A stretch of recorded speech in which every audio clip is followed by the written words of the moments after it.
David here with Figboot on Pens, back again with another very special review. Today, I don't necessarily have a review of a pen, but more of a review of a pen service. A bedazzling, if you will. Something I waited a very long time to have done, and I am extremely pleased with the results. What I'm going to be talking about today is a pen that has been enhanced by the Urushi studio Bokumondoh. What I am going to do today is talk a bit about the studio and the amazing artisan behind it.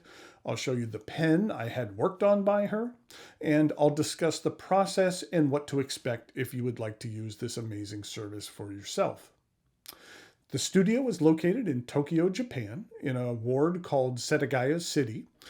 The woman and artisan behind the studio is Hiroko Makino. The video you will see of Hiroko and her studio is borrowed with permission from a very nice YouTube channel called Inky Rocks. I'll put a link to the full video in the notes below. I'd recommend watching it. I found it interesting and appreciate the permission to use the footage. Hiroko graduated from fashion college in Tokyo and lived in both the UK and Italy before moving back to Japan and learning the Tsugaru style of lacquering, studying under a prominent artisan named Kiyomasa Fujita. The name Bokumondoh is one with close ties to Hiroko's family history. Back in the 1600s, one of her ancestors was a disciple of a famous military strategist named Soko Yamaga. Many years later, a descendant of her ancestors started Bokumondoh, which was a school which taught Yamaga strategy. Hiroko wanted to pay respect to the Bushido philosophy, which was the unwritten code of the samurai, which was taught by her ancestors at that school. She hoped that she would somehow be able to transfer their passion into her work, and she does some incredible work. If you are into some pen eye candy, I would strongly recommend following her on Instagram. Now, Urushi is cured and not dried.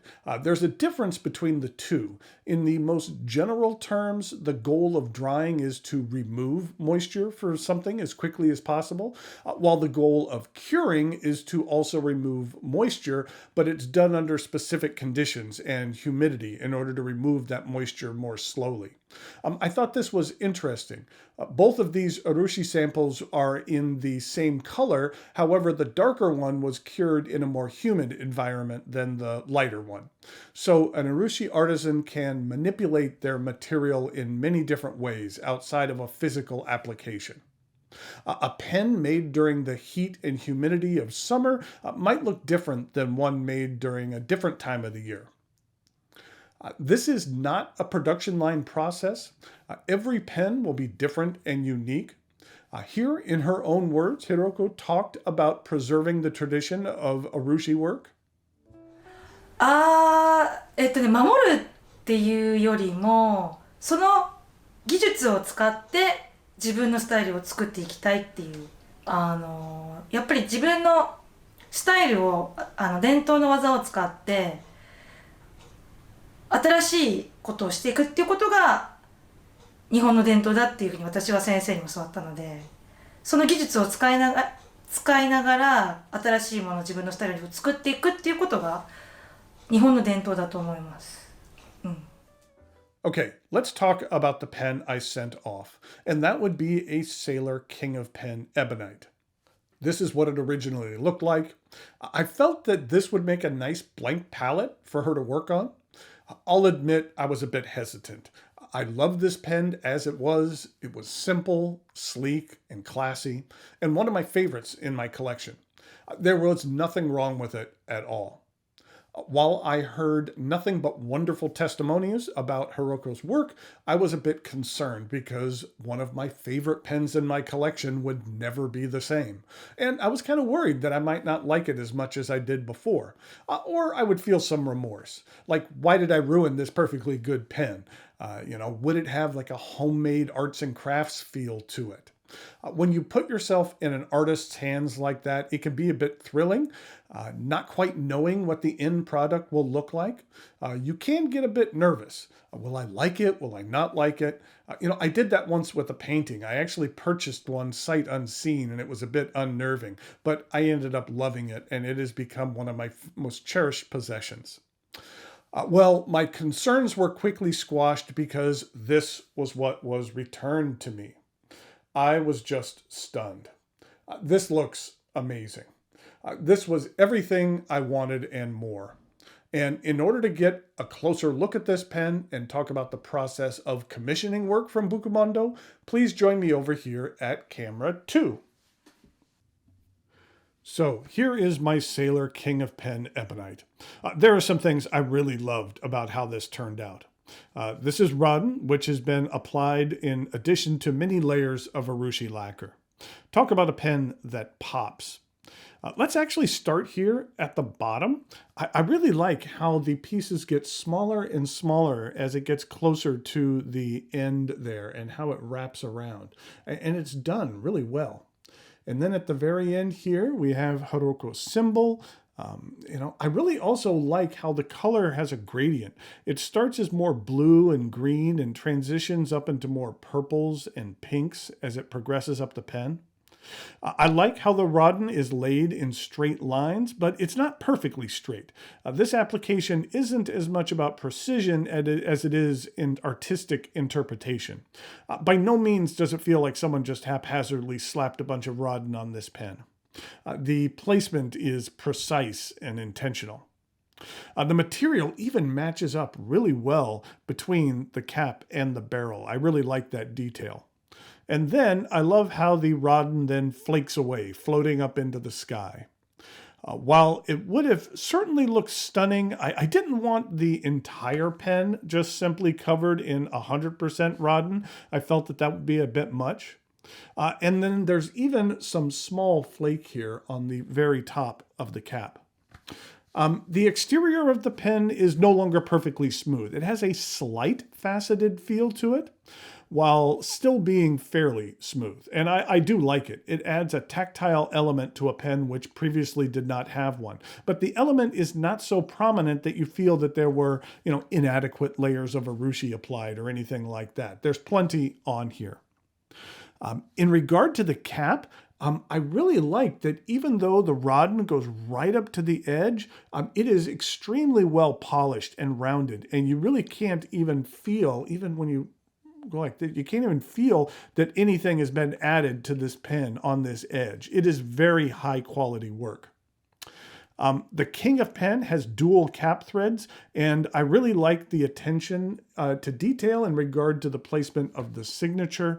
In one orientation, it's perfectly aligned with the clip, and then in the other orientation, if I can get it to go, there you go, it's perfectly on the other side. So something like that is something that I appreciate. I opted against having any treatment on the section. I didn't feel like it would match up well with the cap. You see how the cap kind of has the solid material. And if you wanted to match it up with the cap, then you'd almost have to put solid material, halfway up here and flake on the other half. And so I'm pleased with the way it looks with no treatment. And then here, just for a peek, we have the Sailor King of Pen nib, which is 21 karat gold and just spectacular. The King of Pen nib is one of my favorites in my collection. I have the nib on a few different pens, and they provide a level of precision with a hint of feedback that is distinctive. You could blindfold me, and I would know that I was using a King of Pen nib. They are very special. Okay, let's talk a bit about the process of working with Bokumondoh, and the process starts by filling out a simple form on the company website. If you are a first-time customer, you're asked to look through the company website and the Instagram feed and select the design you like. In the case of my pen, this was the design which caught my eye. This was a pen that was commissioned by a woman by the name of Ariel, who goes by Toasty Treat online. I requested a few tweaks on the design. I wanted the more solid resin to extend further onto the cap. And I didn't want the solid Raiden top of the cap. I think that looks nice on this Sailor with the clip band, but since my King of Pen did not have that band, I felt that a solid top would look a little bit odd. Also, you can see here that Ariel wanted the flake on the section, which for this pen I feel matches well with the elements of the barrel and the cap. The kanji for Rodden is interesting. Kanji is the characters used in written Japanese. Ra means shell, and den means inlaid, so it literally means inlaid shell. Back in regard to the process, you let Bokumondoh know the make and the model of the pen you wish to have lacquered. A requirement is that it needs to be a pen where the clip or roll stop can be removed. There is a link on the company's site to a list of popular pens and models and whether or not the clip is removable. Let's actually do some size comparisons here, and you can guess whether or not the clips are removable on any of these pens. First up, we have a Mont Blanc 149, and the answer is yes, that one can be removed.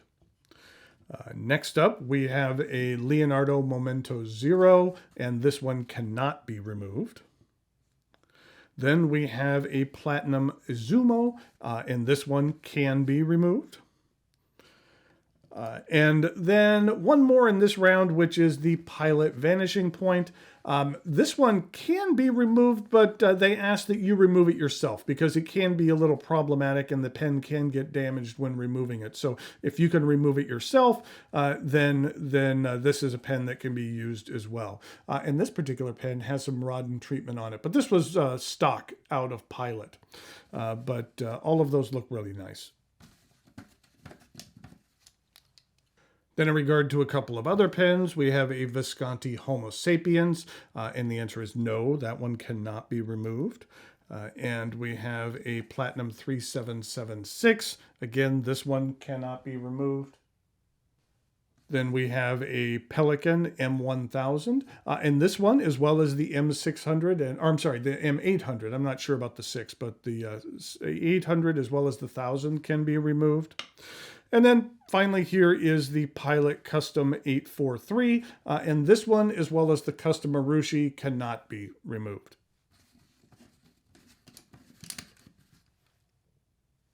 Once you have figured out what pen you want to use, then Hiroko's assistant, Toru, will reach out to you and you will agree on the work to be done and an approximate price quote. During the process, I received this high quality rendering of what my pen would look like. I did have to get clarification that the Rodin gradation would extend to the end of the barrel since it didn't here on the drawing, but I was assured that we were good to go here.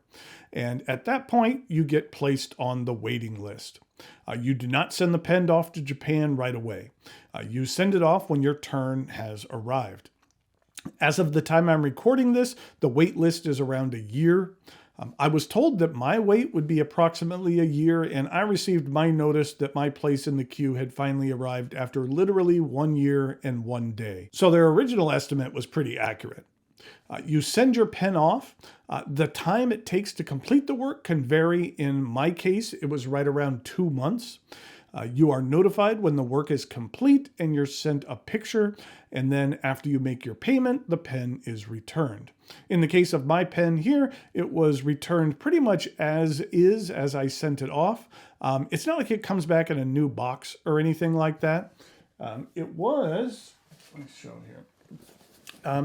wrapped in some bubble wrap with some nice washi tape and some nice paper as well. And then also included was a nice postcard here with a thank you note. And then also they included, I know it doesn't fit here in the frame, but a nice notebook. And then the box itself, I just thought it was interesting because it had some really nice Japanese stamps on it. Again, I know that doesn't fit in the frame, but I just think stamps from other countries are interesting looking, and there was some interesting artistic stamps here on this particular one. I really like this wave one over here. It reminds me of the Great Wave over Kanagawa, that painting, but I like that stamp a lot. Okay, I'll tell you what, let's do a quick writing sample. So here we have the Sailor King of Pen. We'll call it the King of Pen Bokumondoh, which is B-O-K.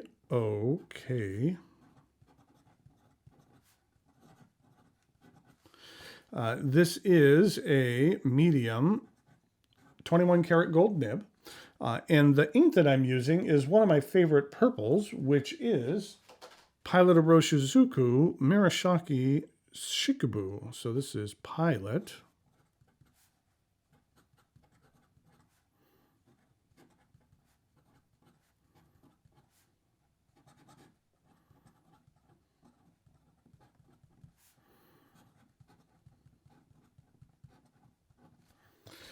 This is what the bottle looks like. I've really always been fond of Pilot Uroshizuku bottles. They're just amazing to look at. I think they're cool, and the inks are really nice as well.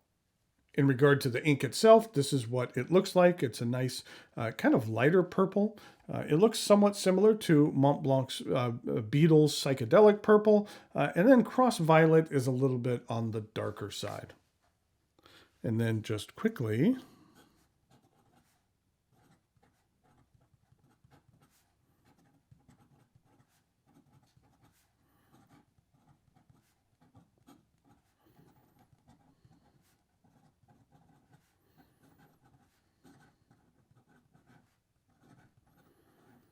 this sailor nib is outstanding. Okay, how about a price for this amazing work? It will really vary depending on the work you request, but for the case of this specific pen, it was right around $500. While that is not inexpensive, I feel that it took a pen that I really liked and transformed it into a cherished possession that I will really never want to part with. It's a one of one. It's a one-of-a-kind creation. Did the entire process take a long time? Yes, but sometimes in life, patience is rewarded. And in the case of this pen, I felt it was justly rewarded. I like to rotate through my collection. I like to use a different pen every day and give all of my pens some love and attention. But ever since I've received this pen, I really haven't wanted to use another one. It is simply perfect. It is everything I could have wanted and more. If you couldn't have figured it out from all of my gushing in this video, I highly recommend the services of Bokumondoh. I think I need to go through my collection and figure out what pen I need to send to her next and get back in that lengthy queue. It is well worth it. Okay, until next time, thanks for watching, and I'll talk to you later.